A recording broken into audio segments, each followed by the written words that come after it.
Absolutely. Awesome. All right. Well, then I guess let's jump into it then. So again, we're talking Ghostbusters. And, before we talk about the game itself, I feel like we want to kind of just refamiliarize listeners with, our thoughts on Ghostbusters, our memories of Ghostbusters, where Ghostbusters was at when this game came out in 2009 and kind of so on and so forth. So Lou, in case people did not catch any of your previous episodes where we talked about our love of Ghostbusters in general, just give me the elevator pitch. What was it about Ghostbusters for you as a kid? Like, what got you into the franchise? It's funny you mentioned that. I was going to say, we do have a full episode very early in Generation S about Ghostbusters from a, 80s born but 90s kid. Yes. I grew up with the cartoons, and frankly, I thought the movies were based off of the cartoon. I'm like, they don't look anything like the cartoon. But little did I know. So I came in towards the tail end of the show, but it was on syndication, so I got to watch it. I had all the toys, but there was never a good video game, ever, including that piece of crap on the NES with congratulations, you've proved the justice of our society. Now go rest our heroes. And I'm doing this all off the cuff. I don't see this in front of us. It's just, we've watched the Angry Video Game Nerd enough to know that this is such a bad game. They came out with Nintendo, they came out with Sega Genesis games, and then the franchise just died. Yeah, and they were based off the movies, by the way. Nothing was based off of the cartoon that you got into initially. It was all the movies still. They had an arcade game based off the cartoon, but it was like an overhead, kind of like Gauntlet, those old Gauntlet games. Oh, wow, It was nothing to write home about. Oh, and then they released Extreme Ghostbusters in like 96, 97, and that was it from like 96, 97 to this game. Yeah. Literally, legitimately nothing. Maybe a few comics here and there to test the pulse of the fan base, but legitimately nothing. No movies, no shows, nada. Nothing. Yeah. And because, so for me, I actually never really watched the cartoons other than like later in life when you like sent me YouTube videos of like, oh, just check it out or whatever. And again, I remember we talked about, in that episode, which was almost 2 years ago at this point from when we recorded that, which is crazy. But, there's a couple episodes that you recommended that I watched just to, get a feel for it or whatever. And so there's a couple of really good ones there. But, for me, it was the movies. I had an old Betamax player, which if you're listening to this and you know what a VCR is, the Betamax is basically the thing that did not end up winning the competition in home media cassette playing. So they were very cheap. And so we had a Betamax player and a bunch of tapes, including Ghostbusters 1. So watch that movie. God, I mean, I remember one summer I was like 8 years old. I probably watched it every single day at least once. Like upstairs in my parents' bedroom where the Betamax player was. And I loved it. I think at this point I could still probably quote most of that movie. Like I don't have it memorized. Like there's certain movies that I have like line and verse, like the Ninja Turtles, original Ninja Turtles movie, I could probably still quote verbatim. Ghostbusters is up there. Like if you give me a quote, I could probably finish it as an example. Okay. But I'll remember that. No, seriously, yeah. Anytime you want to quiz me, just jump in and pop quiz me. But I saw the second one.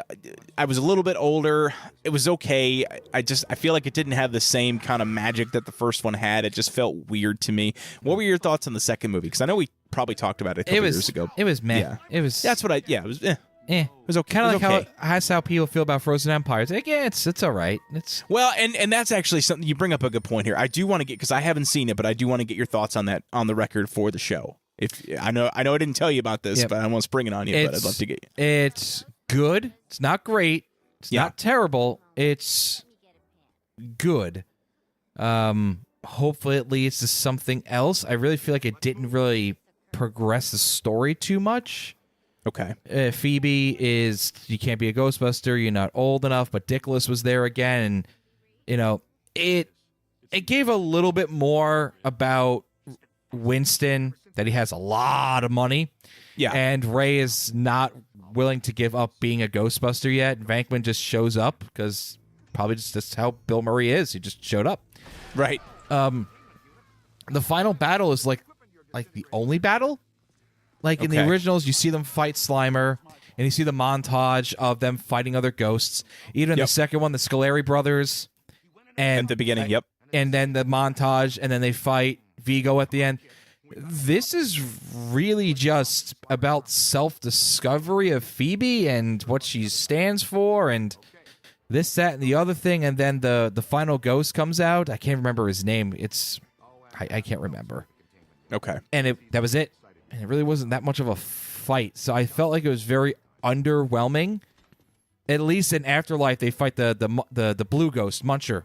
Like, there's always 2 fights in Ghostbusters. Yeah. Right. And I just didn't really have it. It was all about discovery and thinking. Is there more to life? And it was okay.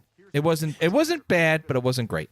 Well, and you bring up a good point, too, as far as, like, what is the movie supposed to be. And so, going back to the original, which is an absolute classic, you can't argue that, but how would you categorize that movie? Is it a comedy for you? Is it a horror movie? It's a comedy.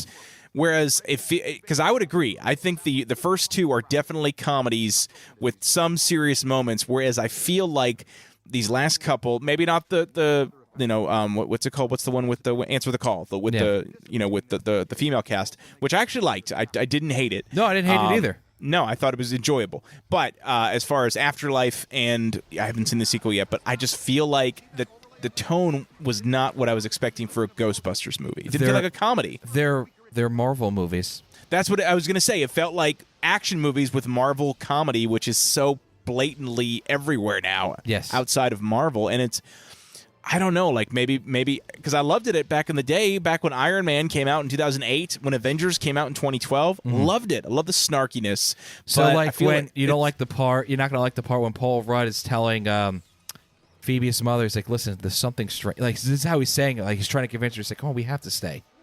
Because if there's something strange in the neighborhood, who are you going to call? Oh, jeez. If there's something weird and it doesn't look good, who are you going to call? She's like, stop. He's like, why? Because Busted makes me feel good. Like, yeah. It's just Paul Rudd being Paul Rudd, but I digress about that. Yeah. So, all right. Well, I still will check it out. It's on my list. No, stop it. You're not going to watch it and get disappointed. You're not going to this stinks or it's just like, oh, that was good. It's fine. Okay. Yeah. All right. Fair enough.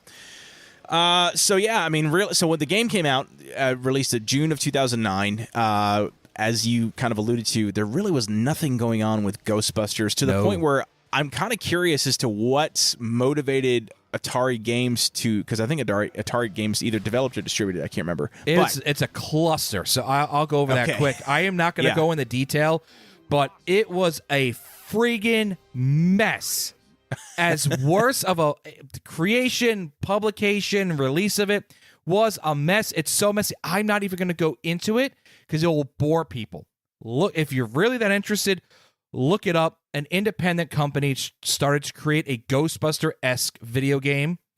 It was on YouTube back when YouTube was on its infancy, when we were in college in like 2005, 6. They couldn't get the rights to it. Then Atari had it, and then Sony had it, and then who gives a shit? It eventually came out. Right. The real premiere of it was the November 2007 issue of Game Informer magazine. Now, kids, a magazine is like a Wikipedia page, but like you could actually hold it. Ask mom and dad what like a newspaper was or a magazine was. They'll explain it to you. So that was the first glimpses, and I still have that magazine. Yeah. There's the first glimpses that we got of it. It was a world exclusive in May of 2008. Spike TV, which channel doesn't even exist anymore, which is Paramount Channel now. Yep. They aired like a featurette about the game. And then we have the recording of the lines started in the summer of 2008. You had Ernie Hudson, Dan Aykroyd, Harold Ramis all doing it. Bill Murray said he wasn't going to do it, then he was going to do it, and then he started to, and then he started to no-show. So there was a lot going on behind the scenes. Yeah. It was a mess. Okay. But eventually we got it. Atari ended up buying the rights to publish the game, not create it, to publish the game.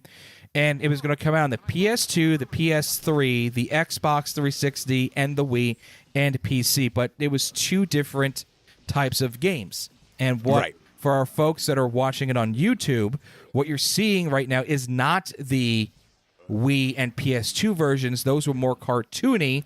And the more I did my research about it, there was actually like just more gameplay, more details in that game than it were in the others. But like you said, summer of 2009, we finally got this game after this very, very long, drawn-out process. Yep. So, and you make a good point, too. So, just so everyone knows, as Lou alluded to, if you're watching it on YouTube, you're going to see gameplay footage. But if you're listening to this, we are going to be covering the Xbox 360 and PS3 versions. Were the Wii and PS2 versions identical, or were they also two separate games? Well, they were the same in terms of being more cartoony. Okay. But they were essentially the same games. Obviously, the Wii was different with the remote and things like that. The motion controls. Yes. But in general, so because again, I've never even seen gameplay of the PS2 and Wii versions. It's essentially the same game, just with cartoonier graphics. Yes, then? because the graphics couldn't hold up. Well, because that's the thing too. Because this game, I remember when the trailer came out in 2009, or 8, whenever the trailer came out, we watched it on YouTube and we were hyped because it looked great for the time. Like the graphics for this game hold up pretty nicely, I would say, visually. So I actually, for this review, for this discussion, I played it. I got it a couple of years ago for Christmas on my Switch. So it's Ghostbusters remastered. Yep. I don't know what's different about it necessarily. It feels like the same game that came out back in the day. Yeah, just maybe a little polished. But it looks really good. Like everything about it looks great. The characters look very, like you can tell who is who. There's still kind of a weird cartoonish element to them, which is nice because I think it makes it a little more timeless. But all in all, yeah, the visuals, I mean, this game looks fantastic graphically speaking, especially if you grew up with the movies and just, being able to walk around the firehouse or the hotel or you know what I mean? Like, it was pretty wild. So let me ask you again, we'll get into more of the game itself, but like, how cool was it for you to like, you hear the music playing and all of a sudden you're walking around that firehouse? It's great. And you slide down the pole, you get an achievement. You got to try this pole. This is great. Well, stay here tonight. Sleep here. Sleep here. Just try it out. Yeah. What's funny is, so on the Switch, there's no achievements. So there's no achievements for me to unlock. Oh, that's I know. So that's the one thing I'm missing, because I remember you would tell me whenever you unlocked an achievement, it was like a quote from the movie. Yes. And I'm sad that I'm missing that, because I remember from what I read, because part of the game is, again, you're carrying around your proton pack and you can do damage and it tallies up the damage you've done. Yes. For, and supposedly that's tied to an achievement on one of the earlier games. There's 2 achievements. There's one if you go really high and there's one if you go really low. And I can't get either of them. So really, when I'm damaging stuff, I thought maybe it was making me lose money out of my pool, so I tried not to. But then as I read, I was like, no, it doesn't do anything. Yep. So it just is. It's a non-issue. So anyway, all right. So let's talk about when the game first came out, because we were hyped. We were graduating from college right around when this game came out, which is crazy to think. 15 years ago. Yep. Graduating from college, but I didn't buy it. Yes. You bought it right away. Yep. I think, like, it launched, right? Was this like, did you midnight release it, or was it just you walked in the store? Only time I ever did a midnight release, and I've said it on an episode before, was after Hurricane Sandy hit Metro New York. That's right. You had to go get gas. I was out getting gas. I'm like, oh, well, NHL, whatever, 2013 maybe at the time. Yeah. Comes out in like 10 minutes. Might as well just go get it. That was it. Yep. I've never done a midnight release. I do remember I bought this and UFC together. Oh, the first UFC, 2009 Undisputed. Yes. And love that game. game. Was the height of my UFC fandom with Iceman Chuck Liddell, Tito Ortiz, what's his name? Hughes. Lesnar was in the game. Lesnar was in the game also. So this is when UFC has like the Ultimate Fighters in like its early stages. They're on Spike TV, so it was like 8 to 10 was TNA Impact, and then like from 10 to 11 was the Ultimate Fighter. It was such a good block of stuff to watch. So Ghostbusters and UFC came out right around the same time, so I would jump back and forth between those 2 games. Nice. That's right, because I remember early on you would text me that you were playing this game. Because again, for you, like, I liked Ghostbusters, but I've always known, like, if there was a Venn diagram for Lou, Ghostbusters would be a pretty big circle for you, right? Like, that's your thing. And so as far as, like, I was so happy that it came out for it, kind of like Street Fighter 4 when that came out for you as well. And I'm sure we'll cover that in a future episode. Or Twisted Metal for the PS3, which you didn't end up playing until much later anyway, I think, right? Like, I only played it like 2 years ago, and it was like for a day. Right. But I just remember being so excited for you because I feel like the trailer came out and then it was nothing for a while. Like, was this drawn out, or is it just I'm remembering it was a drawn out process. Okay, so it took a while for the game to come out. So when it finally did, I know you were excited. And then there was, because you were obviously, how many times have you beaten that game at this point? At least 3, which doesn't sound like a lot, but I don't replay games a lot. Once I beat them, pretty much I'm done with it. But I remember I beat it obviously on the 360, and then I think I beat it when it was backwards compatible, pun intended and not intended, on Xbox One. Yep. And then I got the remastered version on PS4, and I beat it again, and probably going to start playing it after this episode. Yeah, well, I texted you before we started recording. I was like, yeah, I'm hooked now. Like, I tried playing it a little while back when I first got it a couple years ago, and I'm like, it's fine. I kept getting stuck at the fisherman part in the first mission, and I'm like, And then I'm like, all right, I'm going to play it again. I didn't do it handheld. I put it on the TV. I'm like, I'm going to take this seriously.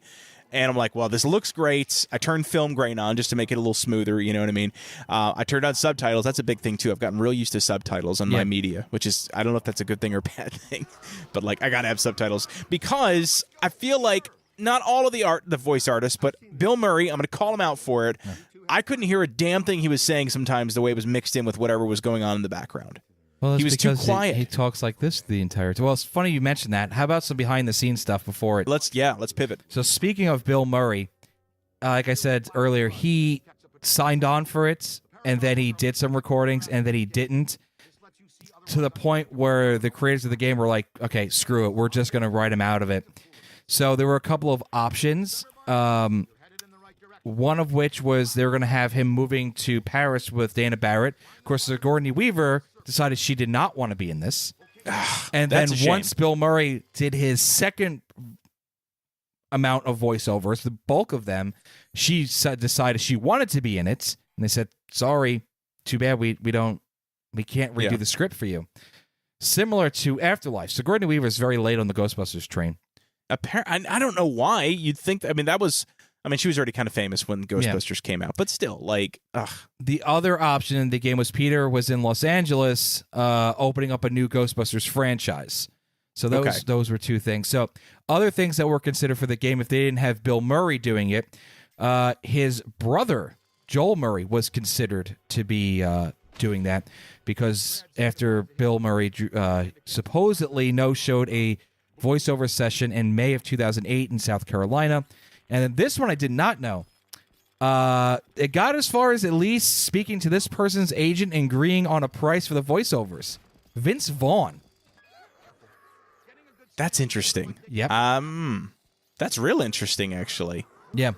Like as Peter Venkman, or as a different Peter Venkman. That's it. Ooh, and so it would have been Bill Murray's likeness with Vince Vaughn's voice, or would they have No, probably would have been Bill Murray's. Probably would have been Bill Murray's appearance. Which is interesting because I feel like he would then say, well, if you're not going to use my voice, then don't use my likeness. I'm wondering who owns God, though. Now I'm thinking how Vince... I feel like now I want Vince Vaughn in a Ghostbusters movie. No, it should have been Dave Coulier from the real Ghostbusters. That's who should have done it. Well, so who did Dave Coulier voice in Ghostbusters? In the animated show, he did Peter Venkman.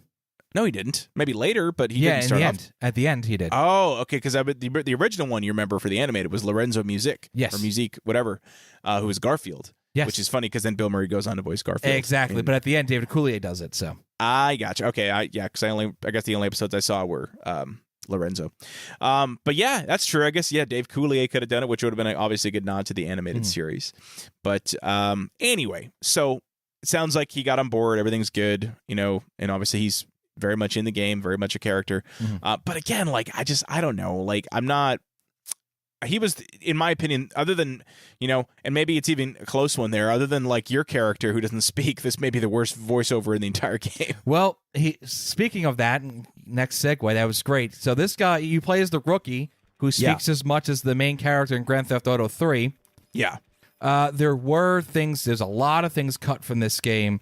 One of which is that you are going to be able to customize this character, which they obviously did not do, which kind of makes sense because if he wasn't going to speak, then you could have named the rookie. He could have had any appearance, any gender, any race. You could have made him anything if it wasn't going to be mentioned. So I don't know why they didn't do that. There is some more cut things from the game. Apparently, Janine had more than just the one outfit that she wears in the game. The cartoon-colored flight suits were originally going to be as unlockables. There were going to be a very famous episode of the animated show called Citizen Ghost. Which explains how the Ghostbusters get their colored jumpsuits. In that episode, basically, ectoplasm is in the outfits after they fight Gozer, and they look like spirits. So those were going to be unlockables. They didn't do that.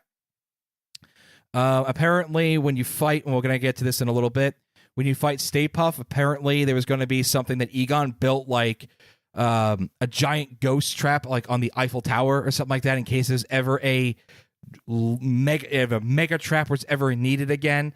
I thought that was cool. And there was not one, not two, not three, not four, not five, but 6 levels cut from this game.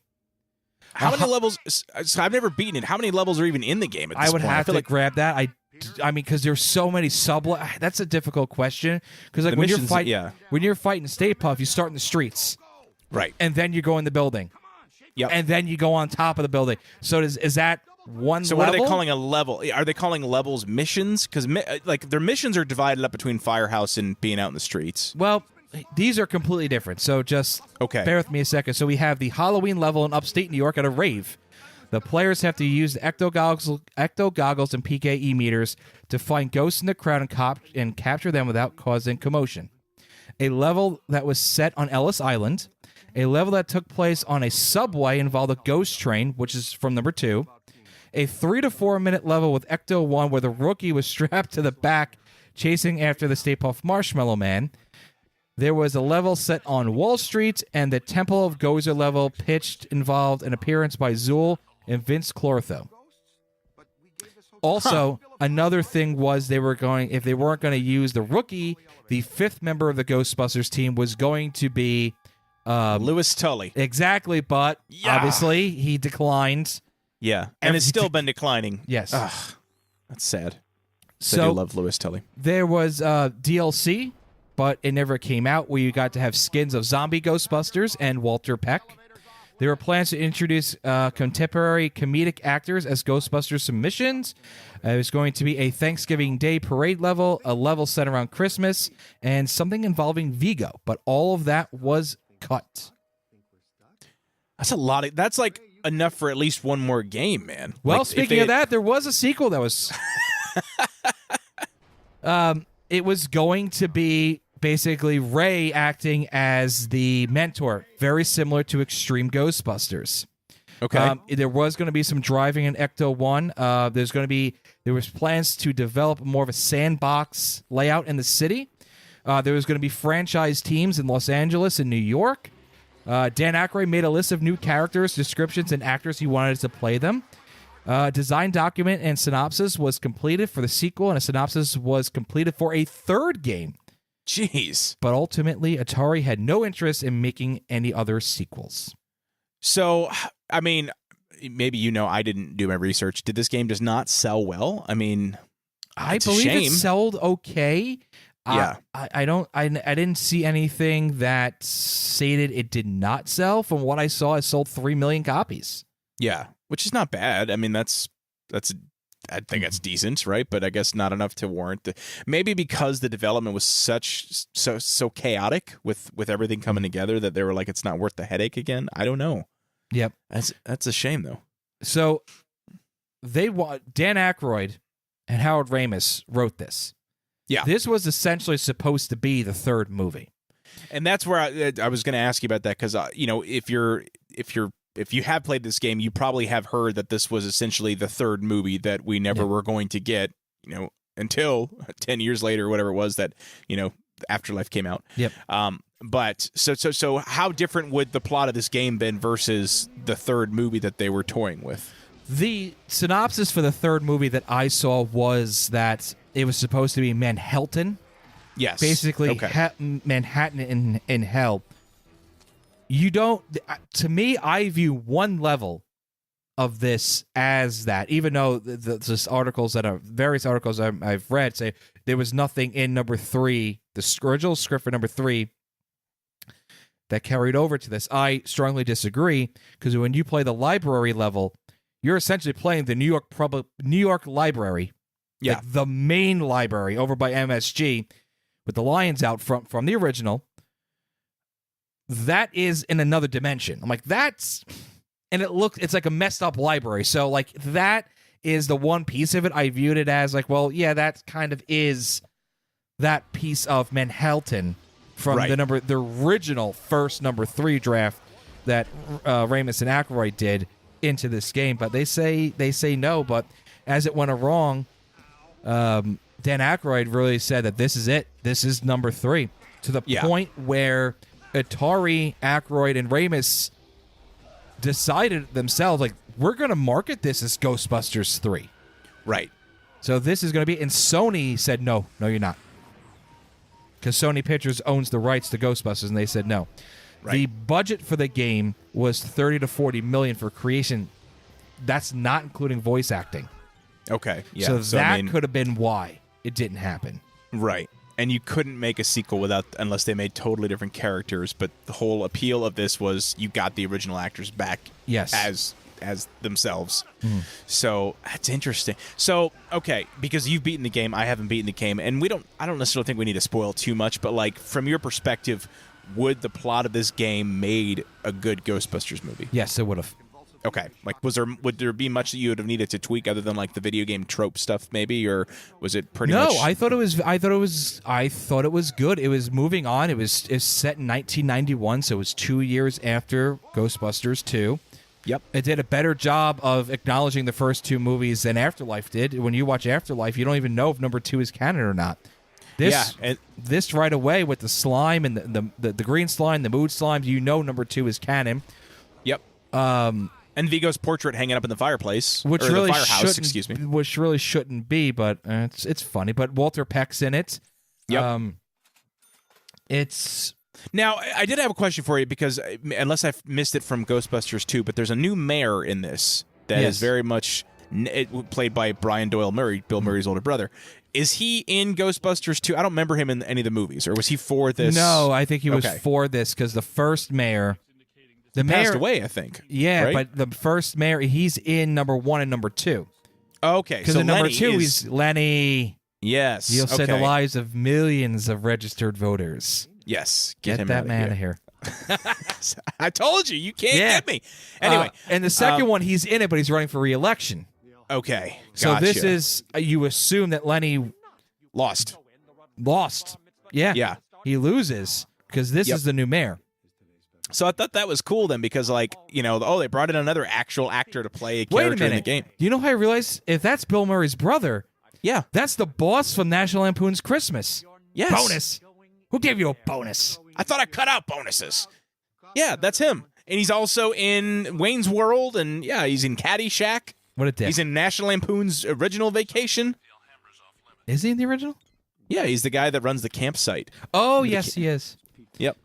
So yeah, you play as the rookie thing would have been okay, but apparently, again, from my research, it was a huge, and that was another reason probably why they didn't want to move forward with it. The rookie was a huge issue of debate between Atari. Some people at Atari wanted them to play. No, they don't want to play as a new character. They want to play as the original team. Gotcha. So no, they want to play as somebody new. And to me, the worst decision could have been made of, do you want to play as the originals or as your own? I could see either argument. The one argument I couldn't say is play as somebody with no name, no voice, and you don't get to customize them. He's just there. You know, it's John funny. Doe. So when you look at him, by the way, does he not look like literally a blend of all the white Ghostbusters? Like if you look at his face? Yes. Like and maybe that was intentional. I don't know. And who knows? Maybe there's a little Ernie Hudson in there too somewhere. I don't know. But like you look at him and like the facial expressions, like he's literally an amalgamation of all three white Ghostbusters. Yep. Is what I saw when I first saw him. So anyway, let's talk gameplay because I feel like this is where obviously the story's great, but I want to talk about the gameplay because I feel like this is where I didn't like it the first time, but now that I went back and played it, something about it clicked with me this time. Because you know what it reminds me of is, did you ever play the Dead Space games back in the day? Yes. I feel like it reminded me a lot of Dead Space with the over-the-shoulder perspective and the meters and stuff that are on the proton pack to kind of monitor your progress. So, but I also feel like this game is a more mature-ish, I'll use that term loosely, mature version of a Luigi's Mansion game. Did you get Luigi's Mansion vibes when you played this? Yes, I did. Yes. Because that's another one of your favorite games is Luigi's Mansion, which is the best, when it came out, was the best Ghostbusters game that didn't exist. So what you're doing, just again, for people that haven't played it, when you go through a mission, there's different areas. So you start off in the firehouse to kind of get debriefed, and then you go off on your mission, and then you show up at at whatever site it is to do what you got to do. And the first mission is you basically start off at the hotel from the original Ghostbusters movie. At that point, after the training and tutorial, which doesn't really count, but it does teach you kind of how to play the game. You walk through the hotel, and now you are in full control of your proton pack, your PKE meter, what are the goggles called? Ecto goggles. So you're in full control of all the equipment, which again, if you're a fan of the movie franchise, they did such a good job of bringing these into a video game with the sound effects and the music, and just everything felt right out of the Ghostbusters movie. It was amazing. And so where was I going with that? Basically just talking about how when you come across a ghost, if you've played Luigi's Mansion, you probably are very familiar with this. You zap them, instead of with a flashlight, you're zapping them with the proton pack, and then you're keeping it on them until you wear him down, and then you lasso him, and then you wiggle him back and forth, and you slam him to wear him down. You bring out a trap, so this is the other thing. I didn't get too far, so maybe this happens later, but I wasn't ever having to throw out my own traps. They were always getting thrown out for me, and I just had to bring them over to him to get trapped. Is that? And that's the good CPU that's programmed in the game. And that's another thing too, by the way. Like the CPU in this, like your teammates are competent. They're fantastic. Yes, they are. Thought, because there's times where if you get knocked down, you lose all your health, you got to get revived, right? And so they'll come over and they'll help you out. You help them up. Like they're smart. It's smart AI. And so anyway, you're lassoing them with the proton back. You're dragging them into the trap. Boom, done. You get paid. Which, by the way, the other thing is you earn money in this to upgrade your equipment. And it's funny too, because I remember when you first start, there weren't a lot of upgrades, but I'm like, wow, this is a short game if this is all the upgrades I get. And then I got the boson dart. Is that what it's called? I think. Yeah. And so and I'm sure there's more upgrades. I haven't beaten it yet, but I know there's probably more upgrades. And then you pay for those, the add-ons for those upgrades. So, you trap the ghosts, rinse and repeat. And for some reason, when I first played it a couple years ago, that wasn't clicking for me either. I wasn't figuring out what to do with the proton pack or what. But this time around, I got pretty good pretty quickly, and I was pretty proud of my ghost catching abilities. But there's one thing I wanted to point out to you. I was very excited because I told you about this before we started recording. Did you catch an Easter egg from the original Nintendo game in one of the sections of the first mission? I know that the congratulations is in the game. That's not what I'm talking about, though. Okay. Do you remember when Egon sets up the ghost trap on top of the car? Wait, in the game? In the game.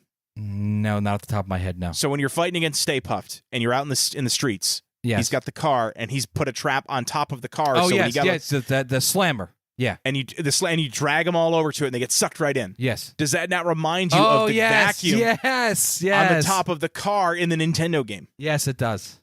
So I that had to have been an homage to that. There's not much you can do with the original game, but I feel like that was something you could do. So anyway, what were when you played it? Obviously, the story you were pumped for. How did you feel about the gameplay when it came out? I liked it. The fact that you walk around with the PKE meter, you're trying to find the ghosts, you're trying to find the haunted objects. Yep.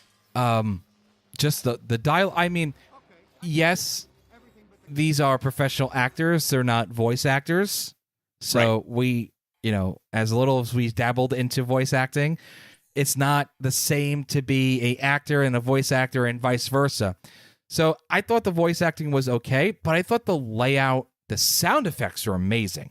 Yes, 100% sound effect, agree. the ambiance it's so good. Yeah. Did they go back to the Hotel Sedgwick? Yeah, they did. It was For the first but you level, wanted that as a fan. You want to do that because you want to. That's what that first whole level with everything with Stay Puft, that was for the fans. Yes. I felt like, yes, you know what I mean. Just and all the ghosts that they designed in this game. Like I remember the bellhop ghost specifically. You get a PKE scan of them, and you get to figure out and learn more about them. Everything was very well done. I'm trying not to be a homer about it because it is a good game. I mean, it is my favorite movie. Like, I play right now Spirits Unleashed. Just doing my research about this game, I'm like, yeah, I think I'm done with Spirits Unleashed for a little bit. I want to go back to this. Yeah. It was... The ambiance in the game is good. The voiceover... Let's put it this way. The voiceovers aren't great, but the dialogue is very good. The bantering back and forth. Yes. Is very good. Maybe that the execution is because maybe Bill Murray's hammered. Harold Ramis, It may not, I don't know, who knows? Maybe they weren't into it or they just didn't know how to portray themselves in a video game. Remember, these are older folks. 25 years later, yeah. But not even that. These are older folks that probably don't play video games. Right, exactly. And they don't understand. And I'm not saying they don't understand. Like they just don't. It's not their forte to know about video games. This is why Sigourney Weaver's like, oh, who cares? Yeah. But now here we are, 15 years later or so. If you figure that here we are in 2024, this game came out 24 years after 20-something years after the movie came out. Right. That would be the equivalent of a movie coming out in 2000 and them doing something now for it. Right. People in 2000 have an idea of what games are like now. In 2009, they didn't have an idea of what these people that were working in the late 80s didn't have an idea of what these games are now because they were on cartridges. There was no voices. Yeah, no, it was so different. And so, but I can't help it because, like I said, you could tell so much thought and like intentional planning went into making because there's so many times and you tell me I feel like you did, but like just walking through and hearing the like I would smile randomly because I'm like you know what I mean, it just made me happy to play in a movie and it just there's not I don't know, like I feel like I can't really think of any other video games based off of film franchises that made me feel like I was in a movie with the game, you know what I mean? I think this could be the best video game ever made off of a movie IP. It's hard to disagree with that, honestly. There's only one other one that I'm thinking maybe, and it was technically loosely based off of the movie, and it depended on which version you played. Mm-hmm. But X-Men Origins Wolverine. Did you ever play that game? I did. But the thing is, I think you have to give kudos a little bit more. It's a little bit easier to come up with an idea for a Wolverine game and or that's an X-Men game. Yeah, that's a good point. And then I'm not saying because that was a good game, but how many X-Men games? In fact, our next review is going to be an X-Men game. What game is it going to be in particular, Dan? We are going to be covering X-Men, just X-Men for the Sega Genesis next week. Go. So we're taking it back old school. It's funny because, again, I mentioned today that I was talking to a friend who is younger than us. He's probably about just over 10 years younger than us. And he was like, this game, Ghostbusters, this was like my childhood, which for us, we had just graduated college, right? So, of course, our I young felt adulthood. Old. Yes. And so I was like, well, next week, you're going to love this because we're taking it back to literally before, like the kid was born in like 2001, right? Oh, God. This game came out next week in like 95 or 94, I think, even. So anyway, but we'll talk about that next week. But anyway, again, this game makes me so happy because it is the perfect, like, it's the only real franchise that I've played that has successfully translated its, the premise of it, the movie, into a game effectively without being a direct ripoff of the game and like a cash grab. Yeah. You know what I'm saying? Like, this was not tied to a movie, so it's not like they were trying to just make money off of it like a movie game. Mm-hmm. The only other one in recent history I can think of, and I haven't played it yet, and I want to so bad, is Alien Isolation, which was based off of literally like the Alien movies with Sigourney Weaver in it, by the way, I believe. I believe she's in it. So she finally learned her lesson, I think, on video game appearances. Just, for the record. And then I think there's like a new Avatar game, but again, the movie just came out, so could you call it a movie tie-in? I don't know. It's for the PS5. So I don't know, man. Is there much? I mean, the only other thing we haven't covered with this, other than like late game story, but I don't want to spoil it for anyone who hasn't played through it because I'm going to play through it, and I don't want you to spoil it for me. Is I know it had an online mode originally. Oh yeah. And that's not available on the Switch, unfortunately, that I've seen. No, it's not available on the remaster edition, even though it was promised. Yeah. The lineage of this game is the game Broken by itself. promises. Yeah, the game itself, without any of the bullshit behind the curtain, it's a fun game. Yeah. But if you buy it when you got it back in the day, this is great. It's fun. The online mode was kind of like Horde mode because Gears of War 2 is still red hot at this point. Right. Well, let's talk about that. So tell me about the online, like what was the premise of it? Because it wasn't PvP. It was you were a team. up. It was like Horde mode. Okay. And there was waves, and they gradually got more difficult, and some were just survive. Okay. And then there was some like you had to protect like a tower, and then when it fully charged, it would send out like a PKE blast that would zap up the ghosts. So I really, really liked it, and dare I say I was very highly ranked on it because I played it so much, and I thought it was pretty good at it. But it wasn't just the Proton streams. And again, for the folks that are watching on YouTube, you're gonna at this point probably have seen you got the slime tether, you have the ice blast, like the shotgun blast or the blue blast, and then you have the collision collider or something like that. The yellow one was like the impact. So it wasn't just shoot the ghost, tether it, put it in the trap. There were other ways of doing it. You could slime tether it from point A to point B. It goes right in. You could freeze the ghost. You could stun the ghost. And there was like the smaller enemies that could, you could destroy. You didn't have to trap. In fact, you've played the Stay Puft missions. The first Stay Puft minis you saw before these new Ghostbuster movies, we had the funny little, troublesome mini marshmallows. But in this one, they were like dogs, like they were like attack dogs. That's what I was gonna say. Yeah, they're like kind of like burnt up marshmallow dogs, and like I loved it. I loved it when you would so you would blast them and they would just explode and you cover everyone in like white slime or what it was goo. So because you're right, and I haven't gotten far enough to get all those other gadgets that you mentioned, but now I'm excited because I assume I'll unlock them throughout the. So you beat Stay Puft? I beat Stay Puft, and so I got the first upgrade, the boson. Whatever it is, the dart. It's like a little grenade almost or something. Yes. So have you seen the library ghost yet? No, that's where I stopped playing. We're on our way to the library. They give her backstory, and it's fantastic. Oh man, I'm excited. Okay, yeah, you get the library ghost. I can't pronounce his name, but he's called the Collector, and it's Azator, the Destroyer, is a boss that you fight. You get the chef boss. You get Slimer, obviously. So I like the variety of bosses and locations. I think are very good. And then obviously, the end is Sardan is Ivor Shandor. I figured that's who you're gonna fight. And if that truly was the third movie, it actually would have made sense. And to me, they teased something in it which would have made a lot of sense. Involving Ivor Shandor and Walter Peck. I won't give it away because Dan hasn't seen it yet or played it yet. See, that's how I'm referring it to as a movie. Right. Overall, this is probably one of my top 10 games of all time, and that's not to be a homer for the franchise because Spirits Unleashed, it's a fun game, but it's okay. This is the definitive Ghostbusters game. Yep. Absolutely. I think I would agree. And I haven't played many others, but yeah, I mean, it's either this or the original NES one, so let's be honest. I think this one wins. So yes. Awesome. All right, man. Well, then it's one that's, I think we agree, has aged well. We haven't really done any kind of scoring or ranking. I know other podcasts do that. Maybe we will one day. But for right now, 2 thumbs up. Highly recommend the game. Yeah. Very, very much available, whether it's the remastered or the original. You can get it on pretty much any modern platform. As I said, I got it on the Switch. You can get it on the Xbox, Xbox One, PS4. PS5. You could download it. I know on PS5 you could.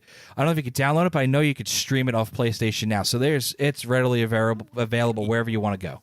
Absolutely. And if you are at all a fan of any of the movies, whatever, it's worth it. Like, check it out. It's a fun game. So highly recommended. Now, let's talk about what else was going on in June of 2009, because I got a few little fun factoids for you, Lou. Okay. Here we go. So in the world of movies and film, well, no, before we do that, let's talk music first, because we've done this in order. We go music, movies, TV, sports. Okay. So in the world of music, this is a big one, actually. Michael Jackson actually died in June of 2009. Do you remember that? I was broadcasting a collegiate baseball game. Really? I was on the air, because it was internet radio.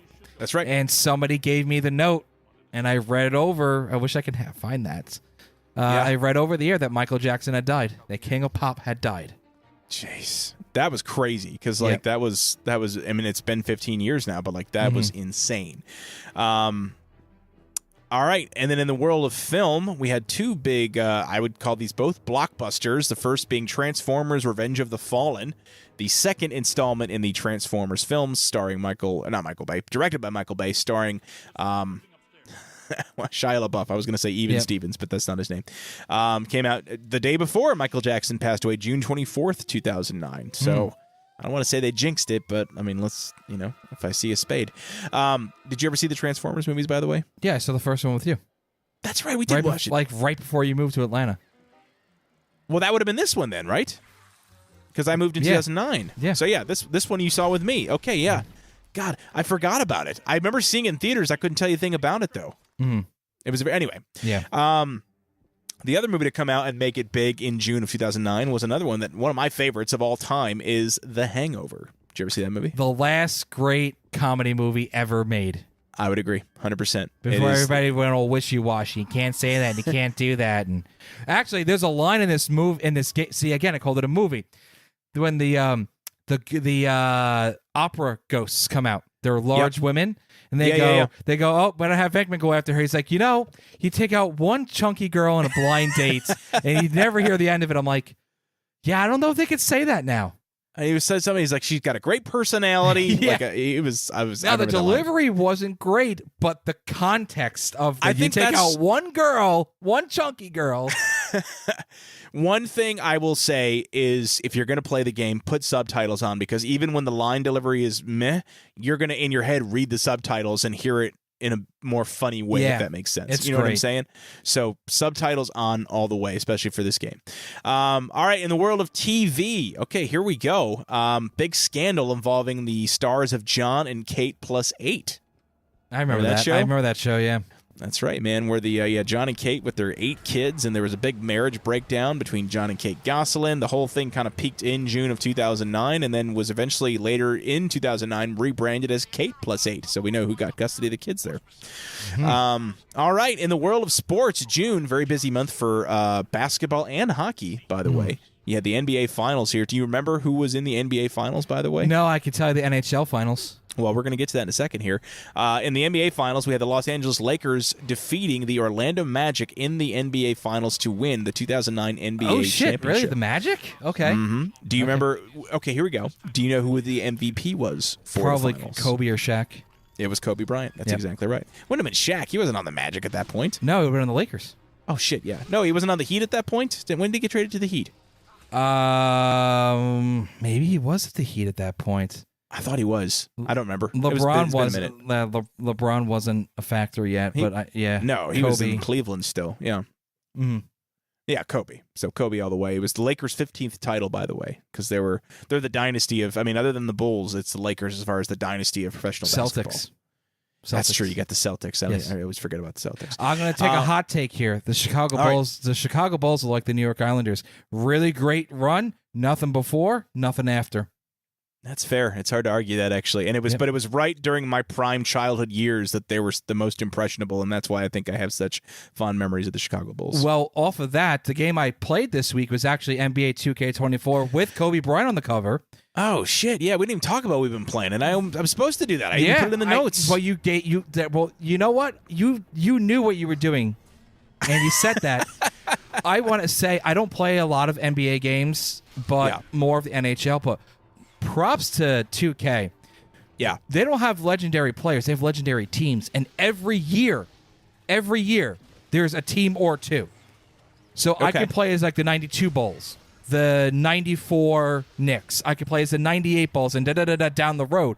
So you could put up these fantasy matchups from any year, and it's amazing. And it's not just number 23. Like, no, Michael Jordan's on the game.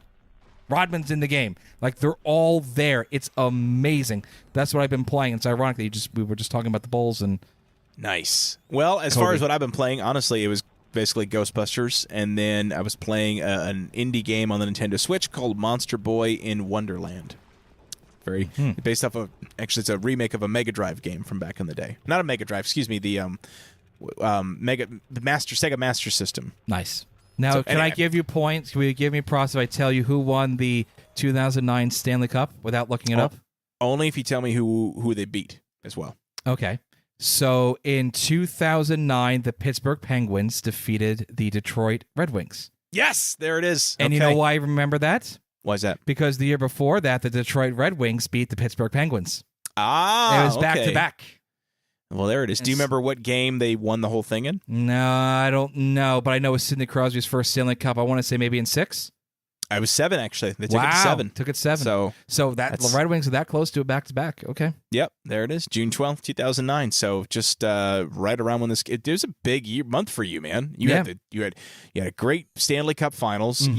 You had Ghostbusters coming out. College is in the rearview mirror. Yep. You had John and Kate +8 just stirring shit up. Of course. Yankees won the World Series. Oh, did they later that year? Okay. Yankees won in October of 2009. Well, if we ever cover a game in October of 2009, that's the factoid we're probably going to use then. So, All right, guys. Well, listen, I think episode 3 in the books, not a bad one. That was a good discussion, I thought. I liked it. And it's exactly what we told our listeners we were going to do. We're going to talk about the game, tie it into something current, which we did with Frozen Empire, and just what was going on in the world of sports and entertainment in this time period. I think that was literally the blueprint of what we told our listeners it was going to be. Yeah, and we're going to do the same next week. As I mentioned, we're covering X-Men for the Sega Genesis, which, of course, is based off of the 90s animated X-Men series, which, of course, is the basis for the new X-Men 97 that is taking the world by storm as we are recording this. I watched like 5 episodes, or 4 episodes of it. It's funny, when you watch anything streaming, it goes, skip intro, I'm like, can I drop an F-bomb? No. Can I drop an F-bomb? You can drop an F-bomb. Skip intro. Fuck no. Who skips the X-Men intro? Yeah, I watched that shit. I'm like, I'm ready to run through a fucking wall. You're not wrong, man. So no, you watch that. You're like, God damn, I want to go do something. Yeah. So obviously next week we're going to talk about the X-Men animated series. We're going to talk about X-Men 97. I'm going to try to watch it. I haven't watched any of it yet. I was thinking maybe I would rewatch the original series first, but there's too much. So I'll probably just jump into it. There's plenty of places on YouTube that somebody will give you a primer of what happened. That's kind of what I'm thinking, and then I'll just jump into it and previously on X-Men.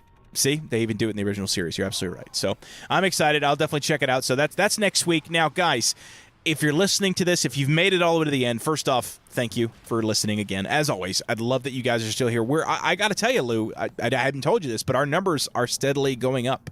Our week-over-week downloads, it's not a lot, but we're creeping upwards. And so I'm hoping that means people are enjoying this new format of focusing on retro gaming with a little bit of nostalgia peppered in there. But folks, if you're listening to this and you do know somebody who would enjoy listening to this, send them our way. Have them give it a listen. And actually, if you could, leave a review on iTunes or on Spotify. I think that helps with our visibility overall. But the big thing is just send them out the podcast, whether it's on YouTube. Actually, YouTube seems to be a good place, too. We got a lot of good views for the podcast on YouTube. I will say right now that our backwards compatible number 1, because it's a week delayed, just came out 3 days ago, and as of right this second, it's over 500 views in 3 days is fantastic. Thank you. That's amazing. That's incredible. So I'm hoping this is going to continue to pick up steam. I'm having a great and we've got a ton of runway with games to talk about, so there's not going to be any burnout anytime soon. I'm pumped. I'm excited. Now, Lou, for next week with X-Men, obviously we have a lot to cover as far as the franchise itself, but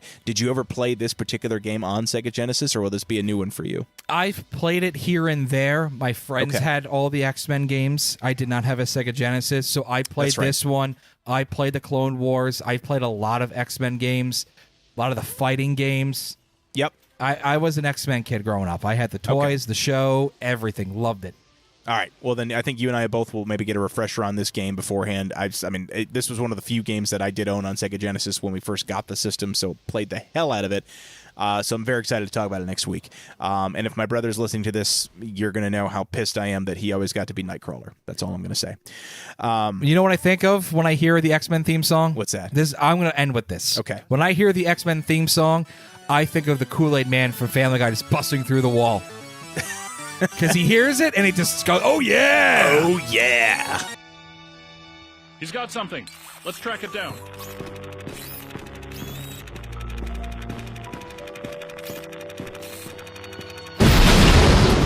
Begun? Ray?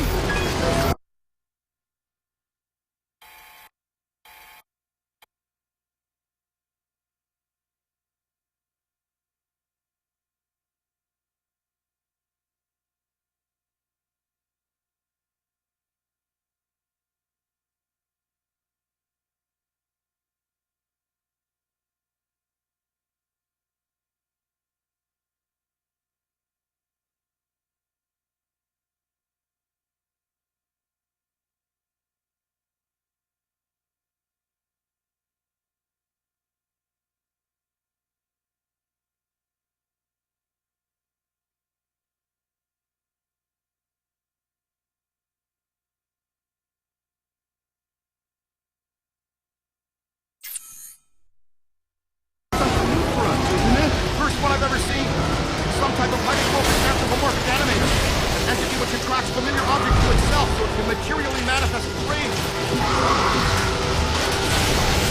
It's generating a field of attraction so strong that it's able to reassemble its component parts.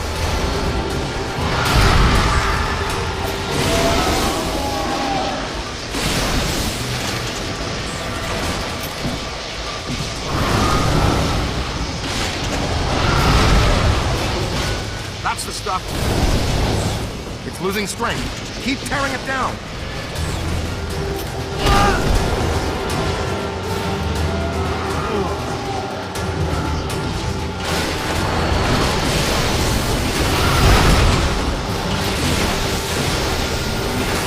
Keep working!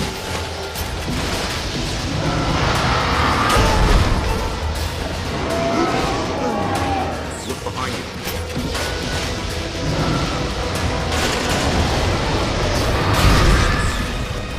Wrangle it away!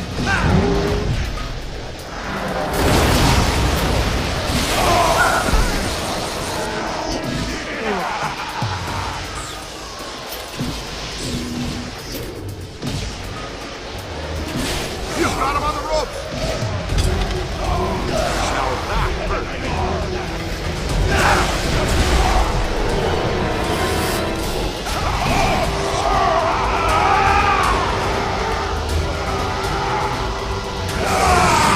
I thought it didn't like knives and forks flying at me, but when knives and forks become a big angry giant, that's really me not liking it.